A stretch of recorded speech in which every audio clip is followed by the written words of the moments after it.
कभी किसी बहुत पुरानी मतलब एकदम धूल भरी लाइब्रेरी में गए हैं आप? हाँ, बिल्कुल गई हूँ। एक अजीब सी शांति होती है वहाँ। है ना? एक ऐसी जगह जहां हवा में भी एक अजीब सा ठहराव होता है। ऐसा लगता है जैसे हर किताब, हर कहानी पहले से ही तय है, लिखी जा चुकी है। बस पन्नों के पलटने का इंतजार है। एकदम सही कह रहे हैं आप। इंसान को अक्सर लगता है कि उसने सब कुछ जान लिया है, सब कुछ कैटलॉग हो चुका है। लेकिन फिर हम प्रकृति, विज्ञान और हमारी अपनी बनाई नीतियों की असली दुनिया में जब कदम रखते हैं ना, तो अचानक वो शांत लाइब्रेरी एक घने, जीवंत और बहुत ही शोरगुल वाले जंगल में बदल जाती है। और यही इस दुनिया की सबसे बड़ी खूबसूरती है। यहाँ कुछ भी रुकावा नहीं है। बिल्कुल। हर रोज एक नया पन्ना खुद को लिख रहा है। और सबसे चौंकाने वाली बात तो ये है कि कभी-कभी जो पन्ने 100-200 साल पहले कहीं खो गए थे ना, वो अचानक से इस जंगल में फिर से उभर आते हैं। हाँ, नई खोजें हमारे पुराने ज्ञान को लगातार चुनौती दे रही हैं। तो इसी निरंतर बदलती दुनिया के आज के इस गहन विश्लेषण में हम प्रवेश कर रहे हैं। जो छात्र रोजाना हमारी इस तैयारी का हिस्सा बन रहे हैं, उनके लिए बता दूं कि ये daily UPSC current affairs series का 17 मार्च 2026 पार्ट 1 का हिस्सा है। जी, और एक छोटी सी बात यहाँ जोड़ना चाहूंगी। चूंकि ये हमारी एक डेली सीरीज है, तो संभव है कि आज के कुछ विषय आपके लिए एक बेहतरीन रिवीजन का काम करें। हाँ, क्योंकि कुछ कॉन्सेप्ट्स हम पहले भी टच कर चुके हैं। और हाँ, इस चर्चा को लाइक और सब्सक्राइब करना ना भूलें ताकि ये ज्ञान का सिलसिला यूं ही चलता रहे। बिल्कुल, आज का हमारा मिशन यही है कि हम इन अलग-अलग लगने वाले विषयों को, चाहे वो पर्यावरण की नई खोजें हों या ऊर्जा नीतियां, उन्हें यूपीएससी के एक व्यापक दृष्टिकोण से आपस में जोड़ कर देखें। तो चलिए इसे थोड़ा विस्तार से समझते हैं। शुरुआत करते हैं प्रकृति के उस पन्ने से जो पूरे 189 सालों तक गायब था। 190 साल, मतलब लगभग 2 सदियां। हाँ, जरा सोचिए, साल था 1836। उस समय तक दुनिया में ठीक से फोटोग्राफी का भी आविष्कार नहीं हुआ था। ब्रिटिश वनस्पति शास्त्री विलियम ग्रिफिथ अरुणाचल प्रदेश की मिशमी हिल्स में एक पौधा खोजते हैं। और उसके बाद वो पौधा जैसे हमेशा के लिए गायब ही हो जाता है। बिल्कुल। और अब इतने सालों बाद वो फिर से मिला है। मैं बात कर रहा हूँ हेंकेलिया मोनोफिला की। ये वैज्ञानिक दृष्टिकोण से एक बहुत बड़ी घटना है। बॉटनिकल सर्वे ऑफ इंडिया यानी बीएसआई के वैज्ञानिकों ने इसे दोबारा खोजा है। अच्छा, ये किस परिवार का पौधा है? ये गेस्नेगासी परिवार से संबंध रखता है। अब सवाल यह है कि ये इतने सालों तक छिपा कैसे रहा। वही तो, इतने साल तक किसी की नजर नहीं पड़ी। दरअसल जो मिशमी हिल्स का इलाका है ना, वो भौगोलिक रूप से बेहद दुर्गम है। वहाँ की खड़ी ढलानें और घने जंगल इंसानी पहुंच को बहुत सीमित कर देते हैं। समझ सकता हूँ। और 1836 में जब ग्रिफिथ ने इसे खोजा था, तो उनके पास सिर्फ हाथ से बनाए गए कुछ स्केच और सूखे हुए नमूने थे। जिन्हें हर्बेरियम स्पेसिमेन कहते हैं ना। जी हाँ। और आज के वैज्ञानिकों को उसी 189 साल पुराने सूखे नमूने से इस नए जिंदा पौधे का मिलान करके इसकी पहचान करनी पड़ी है। अरे वाह, ये तो सच में वनस्पतियों की दुनिया का इंडियाना जोन्स मूवमेंट है। मतलब सिर्फ एक स्केच और सूखे पत्तों के सहारे इतने बड़े जंगल में खास पौधे को ढूंढ निकालना। बिल्कुल, ये कोई आसान काम नहीं था। लेकिन मेरे दिमाग में यहाँ एक सवाल आ रहा है। बीएसआई, जो कि पर्यावरण मंत्रालय के तहत काम करता है, उसका पूरा फोकस तो सिर्फ पेड़ पौधों पर है। जी, तो अगर हम इतनी गहराई में जाके पौधों को खोज रहे हैं, तो जानवरों या कीड़े मकोड़ों की नई प्रजातियों का क्या? उन्हें इस विशाल जंगल में कौन ट्रैक कर रहा है? इसके लिए हमारे पास जूलॉजिकल सर्वे ऑफ इंडिया है, जिसे हम ZSI कहते हैं। और इनका काम भी इस समय जोरों पर है। अच्छा, हाल ही में कुछ नया मिला है क्या? हाँ, हाल ही में उन्होंने तमिलनाडु के मेघामलाई वन्यजीव अभयारण्य में एक बहुत ही विस्तृत सर्वेक्षण किया था, जिसमें 9 बिल्कुल नई प्रजातियों की खोज हुई है। मेघमलाई, अगर मैं सही हूं तो ये अभयारण्य केरल के पेरियार टाइगर रिजर्व के साथ सटा हुआ है ना? एकदम सही। और उसके लिए एक बफर जोन का काम करता है शायद। बिल्कुल सटीक। और ये बफर जोन होना ही इसकी सबसे बड़ी खासियत है। वो कैसे? देखिए, बफर जोन एक तरह का शॉक एब्जॉर्बर होता है। ये इंसानी बस्तियों और कोर जंगल, जहां बाघ जैसे बड़े जानवर रहते हैं, उनके बीच एक सुरक्षित दीवार का काम करता है। ताकि जानवर और इंसान सीधे टकराव में ना आए। जी, मेघामलाई की तलहटी में आपको सूखे स्क्रब जंगल मिलेंगे, और जैसे जैसे आप ऊंचाई पर जाएंगे, घने सदाबहार जंगल और शोला घास के मैदान शुरू हो जाएंगे। तो इस अनूठे भूगोल की वजह से वहां कुछ खास जीव मिलते होंगे। हाँ, इसी कारण यहाँ एक खास तरह का वुड स्नेक पाया जाता है जो पूरी दुनिया में सिर्फ यहीं मिलता है। मतलब ये वहां का एंडेमिक जीव है। जी बिल्कुल एंडेमिक है। यहाँ मामला सच में बहुत दिलचस्प हो जाता है, क्योंकि जब नई प्रजातियों की बात आती है ना, तो हम अक्सर बाघ या हाथियों जैसी बड़ी चीजों के बारे में सोचने लगते हैं। हाँ, आमतौर पर ध्यान वहीं जाता है। लेकिन इकोसिस्टम का असली काम तो वो छोटे जीव करते हैं जो हमारी नजरों से एकदम छिपे रहते हैं।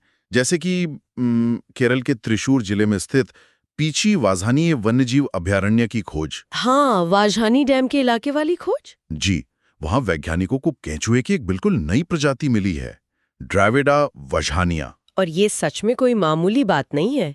केंचुए तो मिट्टी के इकोसिस्टम इंजीनियर होते हैं। बिल्कुल। ये नई प्रजाति मोनीली गैस्ट्रिडे परिवार के बारवेली समूह से आती है। अच्छा, एक बात बताइए, एक केंचुए को नई प्रजाति घोषित कैसे किया जाता है?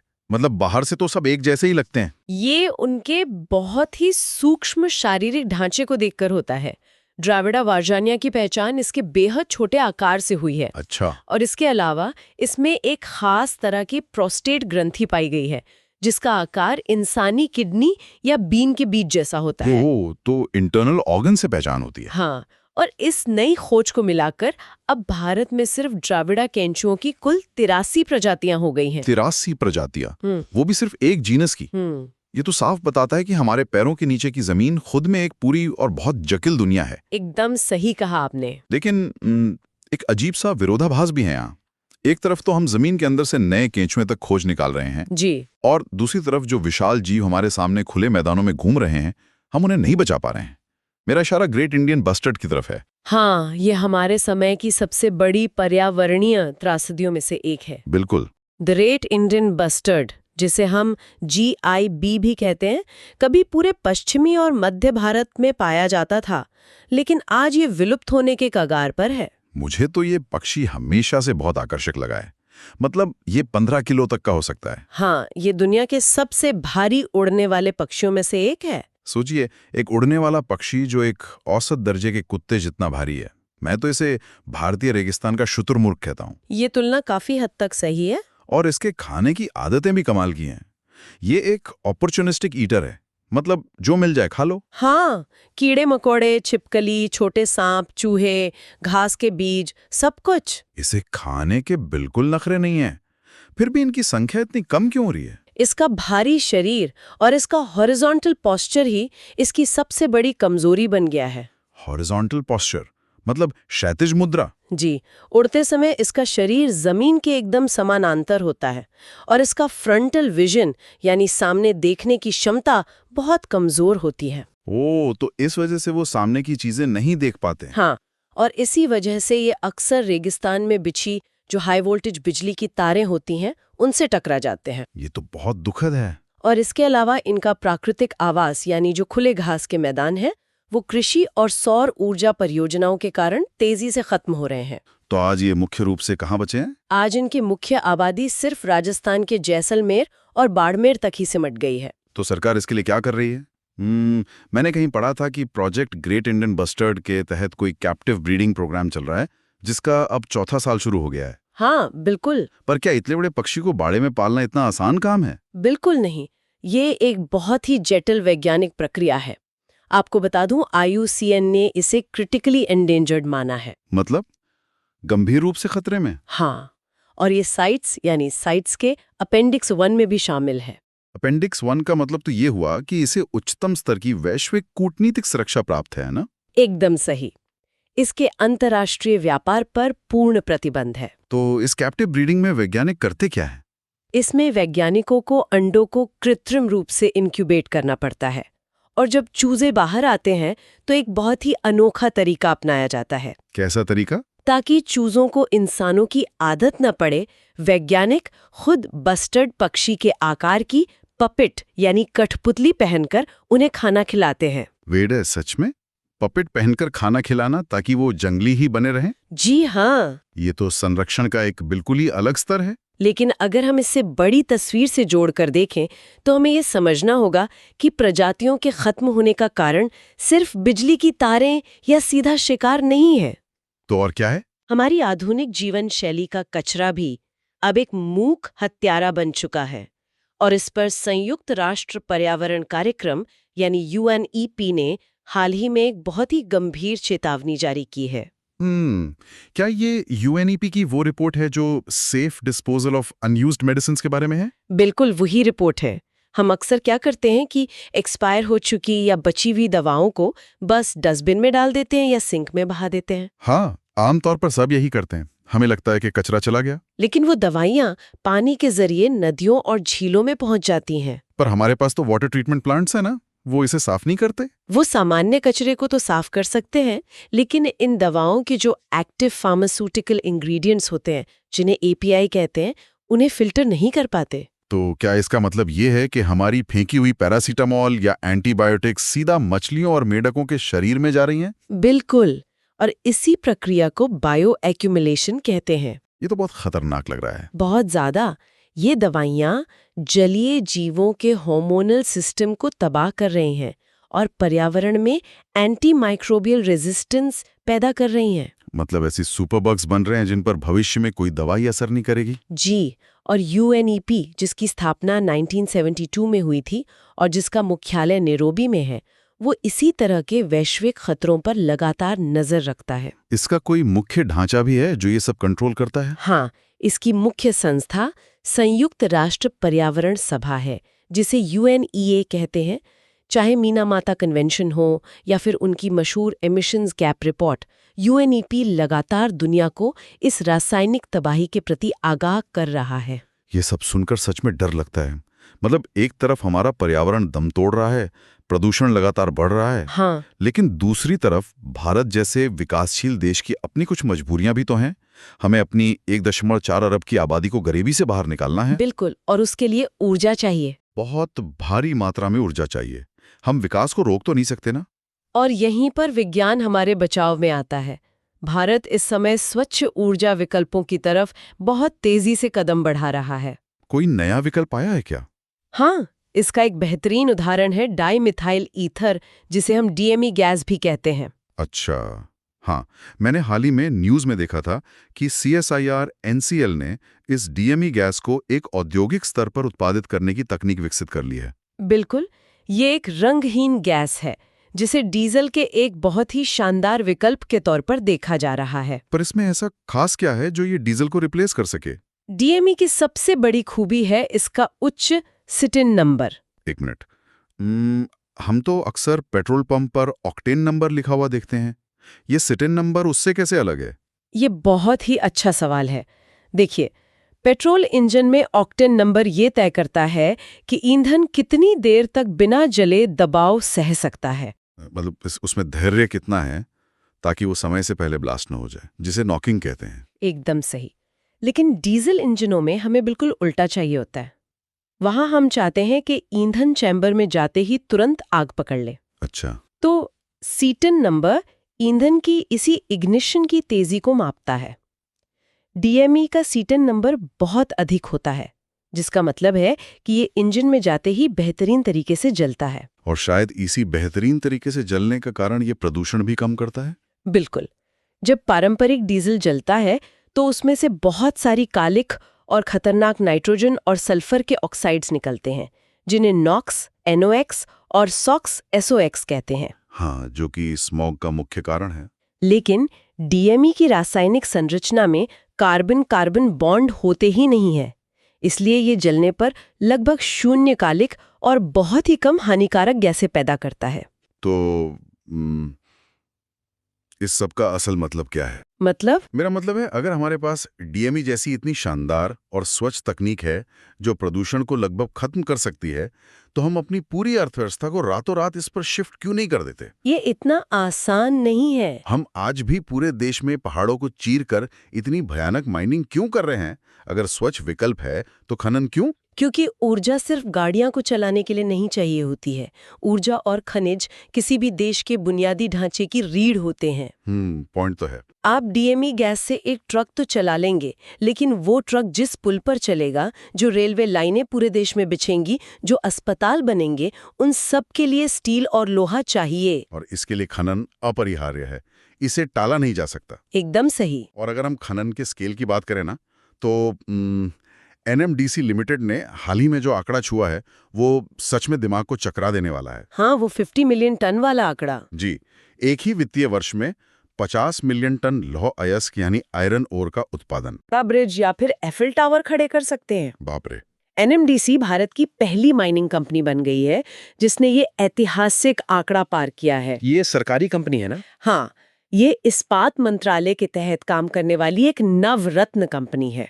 और नवरत्न होने का मतलब है कि इसे सरकार से काफी अच्छी वित्तीय स्वायत्ता मिली हुई है। और मुझे याद आ रहा है कि मध्य प्रदेश के पन्ना में भारत की जो इकलौती मैकेनाइज्ड हीरे की खदान है, उसे भी एनएमडीसी ही ऑपरेट करता है। जी बिल्कुल।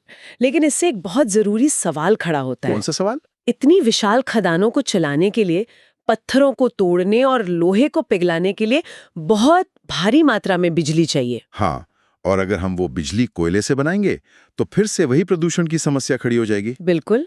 इसीलिए हमें खनिजों के साथ साथ रिन्यूएबल ऊर्जा के बड़े प्रोजेक्ट्स की भी सख्त जरूरत है। जैसे कि असम में जो हाल ही में शुरू हुआ है 1200 मेगावाट का lower Kopili hydro electric project. एकदम सही उदाहरण दिया आपने। ये कोपिली नदी बहुत खास है। कहाँ से बहती है ये? ये 256 किलोमीटर लंबी नदी है जो मेघालय के पठार से निकलकर असम में बहती है।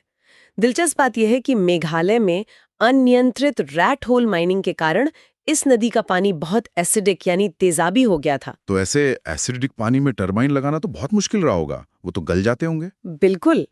लेकिन अब एशियन डेवलपमेंट बैंक यानी एडीबी की मदद और फंडिंग से ये प्रोजेक्ट सफलतापूर्वक शुरू किया गया है। और मैंने कहीं पढ़ा था कि ये एक रन ऑफ रिवर प्रोजेक्ट है। इसका क्या मतलब होता है? क्या इसमें टिहरी या भाखड़ा नांगल जैसा कोई विशाल डैम नहीं बनाया जाता? सही कहा आपने। रन ऑफ रिवर तकनीक में नदी के रास्ते को एक विशाल दीवार बनाकर पूरी तरह से रोका नहीं जाता। तो फिर बिजली कैसे बनती है? इसमें नदी के प्राकृतिक बहाव के एक छोटे से हिस्से को डाइवर्ट करके टर्बाइन घुमाई जाती है और फिर वो पानी वापस उसी नदी में छोड़ दिया जाता है। अच्छा, इससे फायदा क्या है? इससे बड़े पैमाने पर जंगल डूबने से बच जाते हैं और नदी का इकोसिस्टम भी काफी हद तक सुरक्षित रहता है। आप कह सकते हैं कि ये विकास और पर्यावरण के बीच एक संतुलन बनाने की बहुत अच्छी कोशिश है। विकास और पर्यावरण का संतुलन तो हम साध ही रहे हैं, लेकिन एक मजबूत राष्ट्र की बुनियाद सिर्फ उसके खदानों, डैम या ऊर्जा से तो नहीं बनती ना? बिल्कुल नहीं। समाज की नीतियां क्या हैं? क्या वो अपने सबसे कमजोर लोगों की रक्षा कर पा रही हैं? ये भी उतना ही अहम है। एकदम सही। और समाज का सबसे कमजोर और संवेदनशील हिस्सा होते हैं हमारे बच्चे। जी। विशेषकर वो बच्चे जो अनाथ हैं या जिन्हें गोद लिया जा रहा है। और इसी संदर्भ में केंद्रीय दत्तक ग्रहण संस्थान प्राधिकरण, जिसे हम कैरा कहते हैं, उसने हाल ही में पूरे देश के लिए बहुत सख्त निर्देश जारी किए हैं। हाँ, ये बहुत ही जरूरी कदम है। मुझे यहाँ थोड़ी सी उलझन है। जहां तक मुझे याद है, कैरा तो बहुत पहले से काम कर रहा है। भारत ने 2003 में ही हेग कन्वेंशन 1993 को अपना लिया था, जो अंतर्राष्ट्रीय स्तर पर बच्चों की तस्करी रोकता है। जी बिल्कुल अपनाया था। तो फिर अचानक से अब इतने सख्त दिशा निर्देशों की जरूरत क्यों आ पड़ी? क्या कोई लूप होल था जिसका गलत इस्तेमाल हो रहा था? आपने बिल्कुल सही नब्ज पकड़ी है।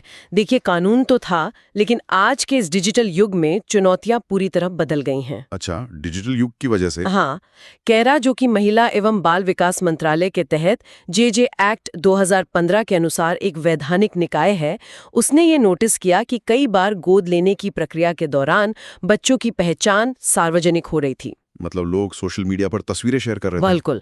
जो नए माता पिता हैं या एजेंसियां हैं, वो अनजाने में ही सही पर तस्वीरें शेयर कर रही थीं और इससे भविष्य में उस बच्चे के मनोवैज्ञानिक विकास पर बहुत बुरा असर पड़ सकता है। ओह, मतलब ये सिर्फ शारीरिक सुरक्षा का मामला नहीं है, बल्कि उनकी पहचान और मानसिक सुरक्षा का मसला है। एकदम सही। इसीलिए नए निर्देशों के तहत राज्य स्तर की एजेंसियों, जिन्हें SARA कहते हैं, विशेष दत्तक ग्रहण एजेंसियों यानी SAA और बाल कल्याण समितियों यानी CWC, इन सबको स्पष्ट आदेश है। क्या आदेश है? कि किसी भी हाल में बच्चे की निजता भंग नहीं होनी चाहिए।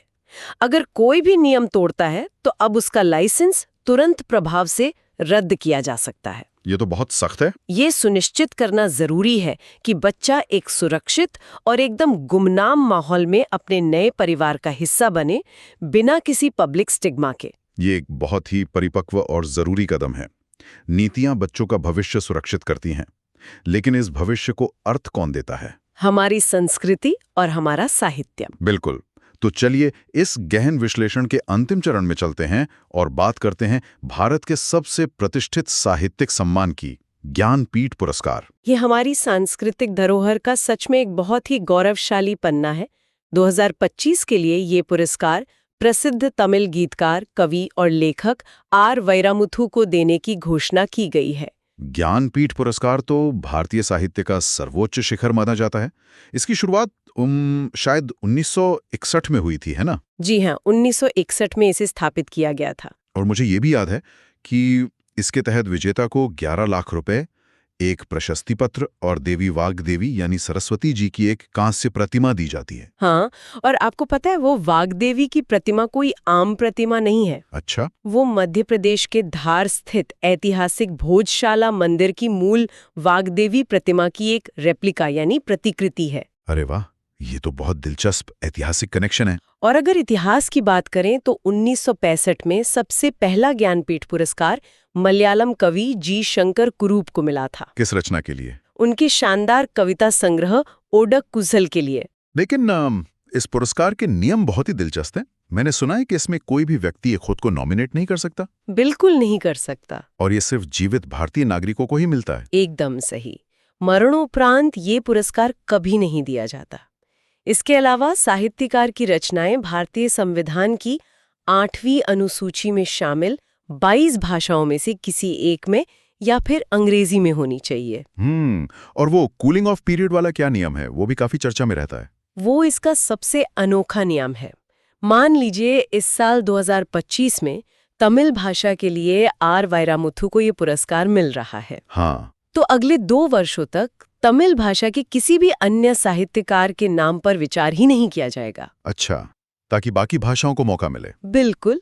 ये सुनिश्चित करता है कि भारत की सभी क्षेत्रीय भाषाओं को राष्ट्रीय पटल पर चमकने का एकदम समान मौका मिले। और हाँ, एक बात और, कोई भी लेखक अपने पूरे जीवन काल में सिर्फ एक ही बार ये पुरस्कार जीत सकता है। वाह, ये सारे नियम ये सुनिश्चित करते हैं कि ये पुरस्कार सिर्फ एक इनाम नहीं है, बल्कि जीवन भर की तपस्या का एक बहुत बड़ा सम्मान है। जी बिल्कुल। तो दोस्तों, आज के सफर में हमने बहुत सी अलग अलग लगने वाली कड़ियों को आपस में जोड़ा है। हाँ, काफी विस्तृत चर्चा रही। हमने अरुणाचल की दुर्गम पहाड़ियों में 189 साल बाद दोबारा जिंदा हुए उस हेंकेलिया मोनोफिला पौधे को देखा और जमीन के नीचे रेंगते नए ड्राविडा वाजानिया केंजुए के इकोसिस्टम को भी समझा। और हमने ये भी जाना कि कैसे राजस्थान का विशाल ग्रेट इंडियन बस्टर्ड बिजली के तारों के जाल में उलझ रहा है। बिल्कुल। और कैसे हमारे सिंक में फेंकी गई एक छोटी सी दवा पूरे पर्यावरण का जहर बन सकती है। डीएमई गैस के स्वच्छ सिटिन नंबर से लेकर एनएमडीसी के 50 मिलियन टन लोहे के पहाड़ों तक हमने विकास की रफ्तार को नापा। और ये भी देखा कि कैसे लोअर कोपिली का रन ऑफ रिवर प्रोजेक्ट विकास और पर्यावरण के बीच एक संतुलन निकाल रहा है। और अंत में कैरा के जरिए बच्चों के बचपन को बचाते हुए ज्ञानपीठ पुरस्कार के जरिए हमने अपनी भाषाओं और संस्कृति का जश्न मनाया। जो भी छात्र इस लंबी और विस्तृत चर्चा में हमारे साथ अब तक बने हुए हैं, हमें पूरी उम्मीद है कि ये गहन विश्लेषण आपके लिए केवल तथ्यों का एक पुलिंदा नहीं, बल्कि यूपीएससी की तैयारी के लिए एक वैचारिक नींव साबित होगा। बिल्कुल। और जाने से पहले क्या आज की इस पूरी चर्चा से निकला कोई ऐसा सवाल या विचार है जो आप हमारे सुनने वालों के लिए छोड़ना चाहेंगी, जिस पर वो खुद से थोड़ा मंथन कर सकें? एक विचार है जो बार बार मेरे दिमाग में आ रहा है। बताइए। आज जब हम इन सभी घटनाओं को एक साथ रखकर देखते हैं ना, तो एक तरफ हम पहाड़ों का सीना चीरकर 50 मिलियन टन लोहा निकाल रहे हैं। हाँ। और दूसरी तरफ हम कठपुतली पहनकर एक विलुप्त हो रहे पक्षी के चूजों को खाना खिला रहे हैं ताकि वे किसी तरह जिंदा रह सकें। इससे एक बहुत ही गहरा और बेचैन करने वाला सवाल पैदा होता है। क्या सवाल? क्या हमारी आज की ये तेज तरक्की, ये खनिजों की भूख और विकास की दौड़ सच में कोई संतुलन बना रही है, या फिर हम अपने ही हाथों से कल के लिए यूएनईपी की कोई नई और भी भयंकर चेतावनी रिपोर्ट तैयार कर रहे हैं, जिसका कोई रन ऑफ रिवर समाधान शायद हमारे पास होगा ही नहीं। ये सवाल सच में अंदर तक झकझोर देता है। हमारी वो धूल भरी शांत लाइब्रेरी अब पूरी तरह से एक वाइल्ड जंगल बन चुकी है। अब ये हम पर, हमारी नीतियों पर निर्भर करता है कि हम आने वाले पन्नों पर तबाही का इतिहास लिखते हैं या फिर संरक्षण का। इसी गहरे विचार के साथ हम आज का ये विश्लेषण यहीं समाप्त करते हैं। आप अपनी ज्ञान की खोज जारी रखें और हम मिलेंगे अगले विश्लेषण में।